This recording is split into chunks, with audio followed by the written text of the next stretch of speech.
कहानी की शुरुआत में हमें एक फैमिली को दिखाया जाता है जो हंसी खुशी अपनी जिंदगी गुजार रहे होते हैं, लेकिन उन्हें पता नहीं था कि कुछ ही मिनट बाद उनके साथ कुछ ऐसा होने वाला है। तभी अचानक उन्हें बाहर से लोगों की चीखने चिल्लाने की आवाजें सुनाई देने लगती हैं। जब वो दोनों घर से बाहर निकले तो उन्होंने देखा कि बाहर लोगों के बीच हलचल मची हुई है। लोग अपने अपने घरों को छोड़कर भाग रहे थे, जैसे कुछ बड़ा होने जा रहा हो। जेसन और बेथ ने देखा कि हमारे पड़ोसी भी घबराए हुए जल्दी जल्दी अपना घर खाली कर रहे हैं। जेसन ने पड़ोसी से पूछा कि आखिर वजह क्या है, तुम लोग क्यों घर छोड़कर जा रहे हो?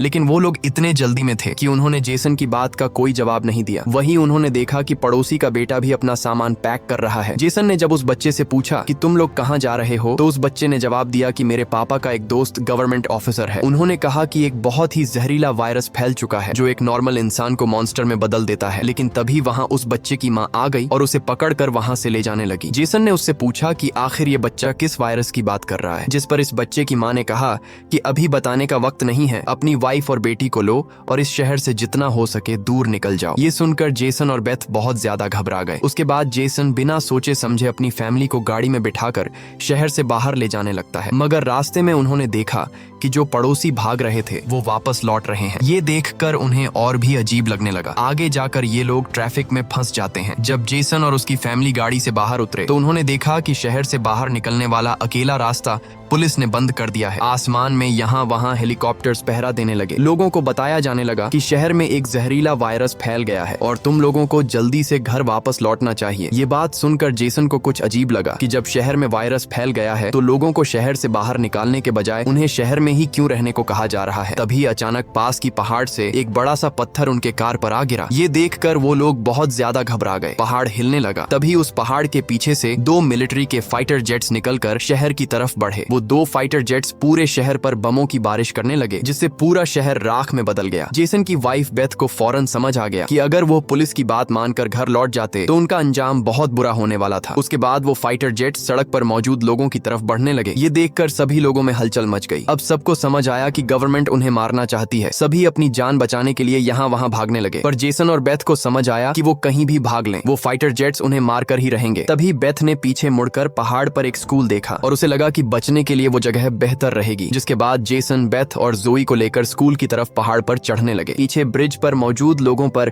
फाइटर जेट्स बम गिराने लगे। ये तीनों तेजी से दौड़ते हुए स्कूल तक पहुंच जाते हैं और खुशकिस्मती से वहां उन्हें एक टनल मिल जाता है और बम धमाके से कुछ ही सेकंड पहले वो जल्दी से उस टनल में घुस जाते हैं। जैसे ही बंकर का दरवाजा बंद हुआ, ऊपर एक जोरदार धमाका हुआ। लेकिन खुशकिस्मती से ये लोग बंकर के नीचे थे और इनकी जान बच गई। मगर इनके लिए हैरानी की बात ये थी कि आखिर ये कौन सा वायरस था कि गवर्नमेंट को शहर के सभी लोगों को मारना पड़ा। वो लोग कुछ भी नहीं समझ पा रहे थे। बस उन्हें ये पता चल चुका था कि अगर जिंदा रहना है तो चुपचाप बंकर में जिंदगी गुजारो। लेकिन इनके लिए परेशानी की बात ये थी कि आखिर ये लोग यहाँ कब तक जिंदगी गुजारेंगे और उन्हें पेट भरने के लिए खाने पीने का क्या करना होगा। अच्छी बात ये थी कि वहाँ ढेर सारा एक्सपायरी खाना रखा हुआ था जो 3 लोगों के लिए काफी लंबे समय तक चल सकता था। जेसन की वाइफ बेथ बहुत ज्यादा परेशान थी। वह अपनी बेटी जोई के बारे में सोचने लगती है कि अगर ये बीमार हो गई तब इसका क्या करेंगे। और बेथ दरवाजा बंद करते समय उसका हाथ भी लग गया था जिसमें काफी गहरी चोट आई थी। वो दोनों इस बात को लेकर भी घबरा रहे थे कि कहीं इस जहरीले वायरस ने उनकी बॉडी पर भी अटैक न कर लिया हो। मगर अभी ये सोचने का वक्त नहीं था। उन्हें अब इस बंकर को सेफ बनाना था ताकि ऊपर बंकर का दरवाजा कोई खोल न सके। जेसन ने लोहे की जंजीर से बंकर का दरवाजा मजबूती से बंद कर दिया और तय किया कि अब उन्हें यहीं पर छिपकर जिंदगी गुजारनी है। लेकिन जमीन के नीचे रहने का जीवन आसान नहीं था। हर दिन वही एक जैसा खाना, पीने के लिए कीचड़ से भरा हुआ पानी और खाली समय में वह ताश खेलते। बाहर की दुनिया से उनका पूरी तरह से कनेक्शन कट चुका था। कई दिनों तक यहाँ रहने के बाद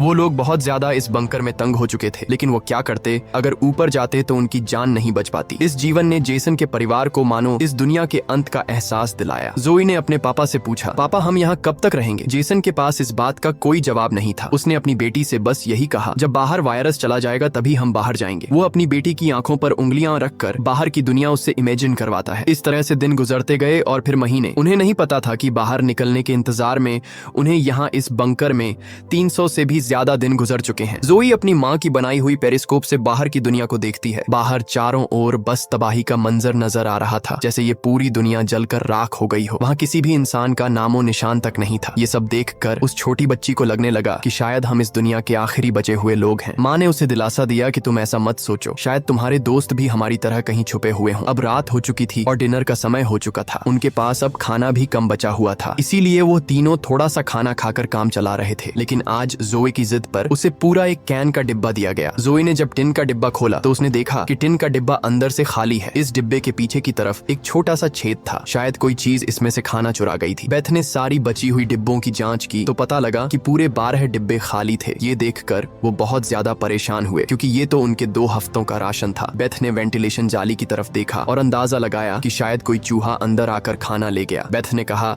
कि अगर ये चूहा है तो इसे जल्द मारना पड़ेगा, नहीं तो ये हमारा सारा खाना बर्बाद कर देगा। बेटी के उदास चेहरे को देख जेसन ने उसे दिलासा दिया कि छोटी छोटी बातों से परेशान मत हो, अगर खाना खत्म हो भी गया तो मैं ऊपर जाकर कुछ सामान ले आऊंगा। अगले दिन जब जोई अपनी माँ के साथ ब्लॉक्स में खेल रही थी तभी पीछे से हल्की सी आवाज आई। जोई ने जब पीछे मुड़कर देखा तो एक चूहा फिर से टिन फूड चुराने घुस आया था। इससे पहले कि वो चूहा भाग जाता, जोई ने फौरन अपने पेरेंट्स को बुलाया। आज उन्हें इस चूहे को हर हाल में मारना था। जेसन गुस्से में चाकू निकालकर उसे टुकड़े टुकड़े करने के लिए आगे बढ़ा, लेकिन वो छोटा सा चूहा बहुत तेज निकला। वो जेसन के वार से खुद को बचाते हुए निकल भागा और टेबल पर रखी लालटीन को भी गिरा दिया। जैसे ही वो अपने बिल में घुसने वाला था तभी बेथ ने अचानक झपटा मारा और चूहे को मार दिया। वो सब चूहे को मारने की खुशी मना रहे थे कि दूसरी तरफ लालटीन के गिरने से धीरे धीरे आग बढ़ने लगी। जेसन दौड़कर उस लालटेन को बंद करने लगा, लेकिन वो लालटेन बहुत गर्म था, जिससे जेसन का हाथ जल गया और लालटीन का शीशा फटने पर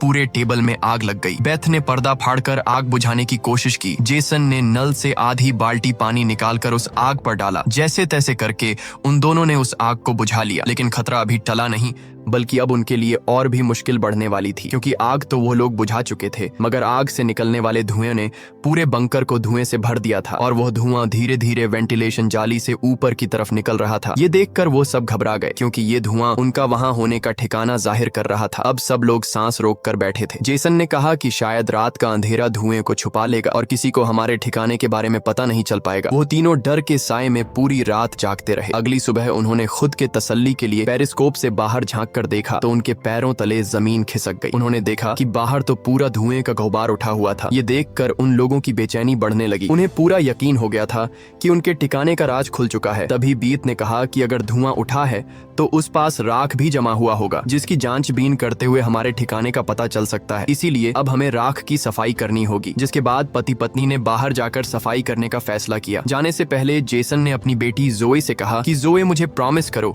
कि बाहर से चाहे तुम्हें आवाज आए या फिर कुछ भी हो जाए, बस तुम्हें बाहर नहीं निकलना है। बेटी से वादा लेने के बाद उन्होंने दरवाजे की जंजीर खोली, बाहर की आवाजों को ध्यान से सुना और जब यकीन हुआ कि बाहर कोई भी नहीं है तब दोनों ने मिलकर बंकर का दरवाजा खोला और बाहर निकल गए। अब उनकी बेटी अकेली अंदर रह गई। वो अपने पेरेंट्स का इंतजार कर रही थी, लेकिन बहुत देर तक इंतजार करने के बाद भी जब उसके माता पिता वापस नहीं आए तो उसने स्टूल पर चढ़कर दूरबीन से बाहर के हालात देखने लगी। जल्द ही उसने देखा कि उसके माता पिता बंकर के दरवाजे को छुपाने की कोशिश कर रहे थे, लेकिन तभी जोए ने कुछ ऐसा देखा जिससे उसकी सांसें गले में अटक गईं। उसने देखा कि दूर जंगल में एक काली परछाई तेजी से उनकी तरफ बढ़ रही है। बच्ची ने जोर से चिल्लाकर पापा को पीछे देखने को कहा, लेकिन दूरी बहुत ज्यादा थी। उसके माता पिता सुन ही नहीं पाए। घबराहट में बच्ची अपने डर को भूल गई और सीढ़ी पर चढ़कर बंकर से बाहर निकल आई। बाहर आते ही उसे एहसास हुआ कि उसके माता पिता अब वहां नहीं थे। बच्ची ने बेचैनी में जोर जोर से अपने माता पिता को पुकारना शुरू किया। तभी पीछे से अचानक उसका मुंह किसी ने दबोच लिया। ये कोई और नहीं बल्कि उसकी माँ थी। कुछ सेकंड्स बाद एक जंगली हिरण का झुंड तेजी से वहां से गुजरा। हालांकि वो तीनों बाल बाल बचे, लेकिन बीत का डर और ज्यादा बढ़ने लगा। इन हिरणों का इस तरह भागना जरूर किसी खतरनाक चीज से बचने की कोशिश थी। सबको खतरे का अंदाजा हुआ और वो तेजी से वापस बंकर की तरफ भागे और बंकर के अंदर घुस गए। जेसन ने लकड़ी की पट्टियों से बंकर का दरवाजा बंद किया और लोहे की जंजीर से उसे कसकर बांध लिया और सबको बिल्कुल खामोश रहने का कहा। तभी उन्होंने ऊपर से कदमों की धीमी आहट सुनी। ऐसा लग रहा था कि जैसे कोई बंकर के दरवाजे की तरफ आ रहा हो। वो कई मिनटों तक लगातार बंकर के ऊपर इधर उधर घूम रहा था। ये तीनों आहिस्ता कदमों से बंकर के दरवाजे से हटकर आगे की तरफ जाने लगे और शायद अब तक ऊपर जो भी था उसे भनक नहीं लगी थी कि नीचे बंकर में कोई है। डर के मारे जोए रोने लगी। बीत उसे चुप कराती है और कहती है कि अगर आवाज बाहर तक गई तो सब खत्म हो जाएगा। वो वो तीनों धीरे धीरे बंकर के दरवाजे से काफी आगे बढ़ चुके थे। वो बंकर के दरवाजे से इसलिए आगे बढ़ रहे थे कि अगर कोई ऊपर से बंकर का दरवाजा खोल भी दे तो नीचे उसे हम नजर नहीं आए। लेकिन तभी जोई ने जो गुड़िया हाथ में उठाई थी उसकी रस्सी एक स्क्रू में फंस गई। वह स्क्रू धीरे धीरे ढीला होने लगा। ये देखकर जेसन और बीत की सांसें अटक गई, क्योंकि वह रस्सी गुड़िया में लगी आवाज के स्विच से जुड़ी थी। इससे पहले कि वह कुछ कर पाते, वह स्क्रू एक झटके से निकल गया और उसी पल तेजी से गुड़िया के अंदर से आवाजें आने लगी। जेसन ने फौरन उस गुड़िया को चीर डाला और उसके अंदर स्पीकर को तोड़ दिया। लेकिन अब बहुत देर हो चुकी थी। ऊपर जो चीज उनका पीछा कर रही थी उससे उनकी भनक लग चुकी थी। अचानक ऊपर से जोर की टक्कर की आवाज आई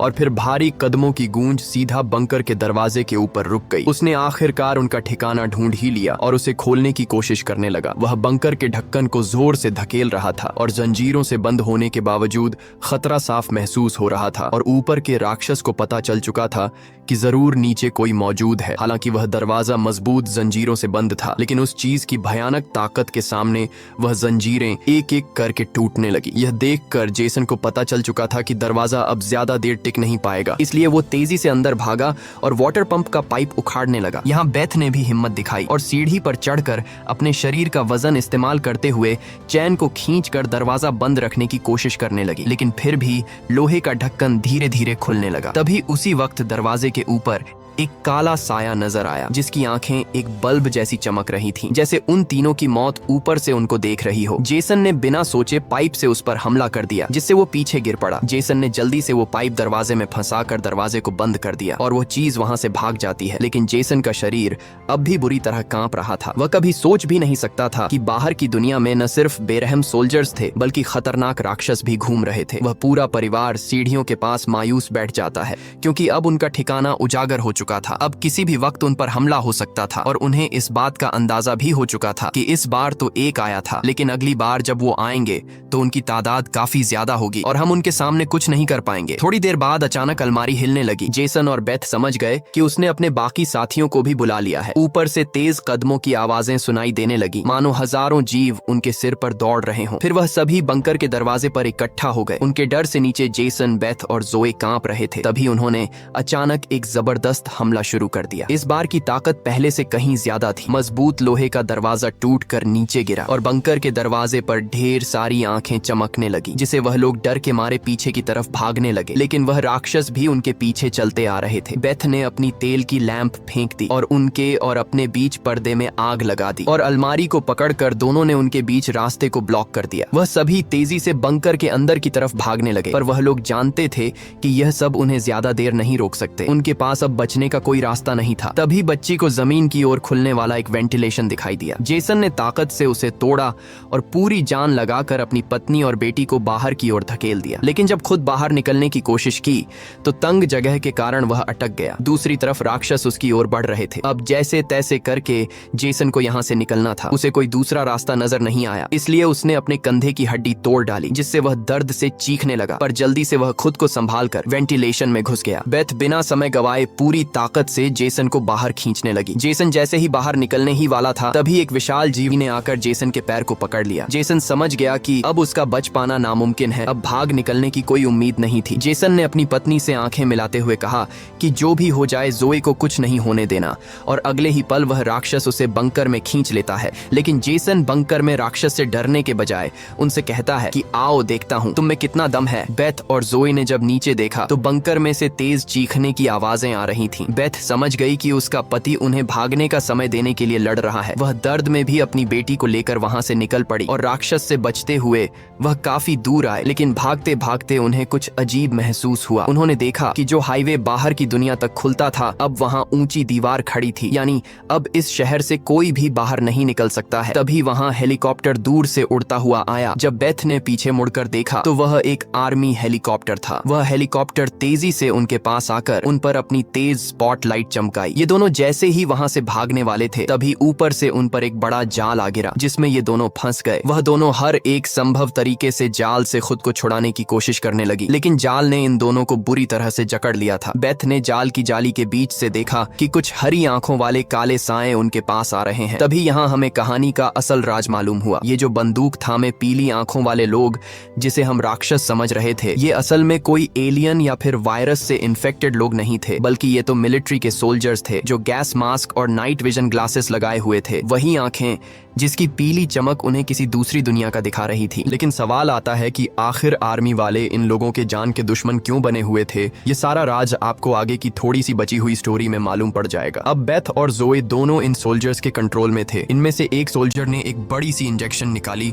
और दोनों के गले में बारी बारी से चुभा दी। जब इनके ब्लड को टेस्ट किया गया तो पता लगा कि ये दोनों भी जहरीले वायरस से इन्फेक्टेड हैं, जिसका मतलब कि ये दोनों इस धरती के लिए एक खतरा हैं, यानी अब इन्हें मार दिया जाएगा। असल में जब वायरस पहली बार फैला था तभी इस छोटे से शहर के कई लोग इसकी चपेट में आ चुके थे। ये वायरस हवा से फैलता था और ये वायरस एक इंसान से दूसरे इंसान को बहुत ही जल्दी लग जाता। इन्फेक्टेड लोग खुद भी नहीं जानते थे कि वो बीमार हैं और गवर्नमेंट के पास इस वायरस को रोकने का कोई एंटीडोट नहीं था। इन्फेक्टेड लोगों को मारने के अलावा गवर्नमेंट के पास दूसरा कोई रास्ता नहीं था। बेथ रो रो कर कहती है कि प्लीज मेरी बच्ची को जाने दो। जब बेथ ने देखा कि ये सोल्जर्स उसकी छोटी बेटी को भी नहीं छोड़ने वाले तो वो पूरी तरह गुस्से में आ गई। उसके चेहरे पर काले निशान उभरने लगे, लेकिन इससे पहले कि वो कुछ कर पाती एक सोल्जर की गर्दन से खून का फव्वारा फूट पड़ा। वो कोई और नहीं बल्कि मौत से लौट कर आया जेसन था। दरअसल बंकर में जेसन मरा नहीं बल्कि वहां वो खुद पर कंट्रोल खोकर वहां सभी सोल्जर्स को मार डाला। उस वक्त वो बहुत ज्यादा गुस्से में था। चेहरे पर काले निशान और आंखें गुस्से से लाल थीं और उसके जिस्म की ताकत कई गुना बढ़ चुकी थी और साफ दिख रहा था कि वो अब पहले वाला जेसन नहीं बल्कि वह एक अलग रूप में दिखाई दे रहा था। वो सोल्जर्स पर झपट झपट कर उन्हें मारने लगा, लेकिन वह गर्म हथियारों की गोलियों को नहीं रोक पाया और जमीन पर गिर गया। जब वो सोल्जर बेथ और जोई की तरफ बढ़े तो वह दोनों जाल तोड़कर भाग चुकी थीं। सोल्जर्स उन्हें यहाँ वहां ढूंढने लगे, लेकिन उन्हें ये अंदाजा नहीं था कि बेथ भी एक राक्षसी रूप में बदल चुकी थी। उसने जोई को एक कार के अंदर छुपा दिया और खुद उन सोल्जर्स से लड़ने लगी। उसने कई सोल्जर्स को मार गिराया और फिर खुद भी गोली लगने से कार की छत पर गिर पड़ी। अंधेरे में छुपी उसकी बेटी ने यह सब देख लिया। अपने माता पिता की हालत देखकर वह भी गुस्से में आकर अपना आपा खो बैठी। एक छलांग में उसने एक सोल्जर को गिराकर उसका मास्क तोड़ दिया और उसे मारने ही वाली थी कि बेथ ने समय रहते उसे रोक दिया। वो नहीं चाहती थी कि उसकी बेटी भी एक दरिंदा बन जाए। बेथ ने उसे शांत किया। धीरे धीरे लड़की की नसों की हरियाली गायब हो गई और वो फिर से इंसान में बदल गई। लेकिन सोल्जर की किस्मत इतनी अच्छी नहीं थी। उसका सेफ्टी मास्क टूट चुका था और वो धीरे धीरे वायरस से इन्फेक्टेड हो गया। दूसरी तरफ जेसन की हालत बहुत गंभीर थी। उसने बेटी के चेहरे को देखकर अपने हाथ की 2 उंगलियां उसकी आंखों से फेरी और जेसन ने हमेशा के लिए आंखें बंद कर लीं। उसी वक्त एक और हेलीकॉप्टर आ गया। बेथ अपनी बेटी को लेकर भागी। कबाड़ के ढेर से गुजरते हुए वो एक सुरंग में घुस गए। तभी वहां एक रोशनी उनकी आंखों पर पड़ी। देखने पर पता चला कि सामने वही पड़ोस का छोटा लड़का था जिसे हमने कहानी की शुरुआत में देखा था। फिर ये दोनों उसके पीछे चल पड़े। वो लड़का उन्हें एक गुफा जैसी टनल में ले पहुंचा जहां उस लड़के के माता पिता और भी कई सारे लोग छुपे हुए थे। असल में वहां उनके जैसे ही वायरस से इन्फेक्टेड लोग थे। जिंदा रहने के लिए वो सभी अंधेरे में चूहे जैसी जिंदगी गुजारने पर मजबूर थे। ये वायरस खतरनाक जरूर था लेकिन जानलेवा नहीं। ये वायरस इन्फेक्टेड इंसान के जिस्म पर तब ज्यादा जोर करता जब वो डर जाता या फिर गुस्से पर काबू नहीं रख पाता। लेकिन असल में उन लोगों ने खुद पर काबू पाना सीख लिया था। वो लोग शहर के सोल्जर्स को राक्षस समझते थे लेकिन असल में वो खुद राक्षस थे। इसी के साथ ये कहानी खत्म हो जाती है। अगर वीडियो आपको अच्छी लगी हो तो हमारे चैनल को सब्सक्राइब और वीडियो को लाइक जरूर कीजिएगा।